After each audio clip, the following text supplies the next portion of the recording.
করাই লাগবে। পেশা মানুষ কেমন পর্যায়ে এরকম আপনার সন্তান কার সাথে মিশতেছে, যে ছেলেটার সাথে মিশতেছে ওটা ঘুম পাইনি, মনে রাখবেন যে লোক ধূমপান করে না এই লোক নামজাপান করতে পারে না। ঠিক না? ঠিক না? অনেকে জুয়া খেলি না টাস খেলি, আমি তো আরে ভাই টাসটাকে খেলতে জানতে জুয়া খেলতে পারেন?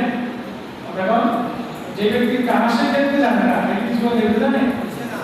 মুকাদ্দামাতুল হারামে হারাম, মুকাদ্দামাতুল ফরজে ফরজ, ফরজে মুকাদ্দামা ফরজ, ফরজে মুকাদ্দামা কি? আচ্ছা আপনি এখানে নামাজ পড়তে আসছিলেন, আসছিল, এটা তো কি ফরজ না? ফরজ। এখন এই নামাজ যদি আমাদের কবুল হইতে হয় আমাদের কি করা লাগবে? ওযু করা লাগবে তো? আপনি ওযু করলেন না, ওযু তো করা লাগবে, পাক তো হওয়া লাগবে। তাহলে নামাজের জন্য ওযুটাও ফরজ। তাহলে নামাজের মুকাদ্দামা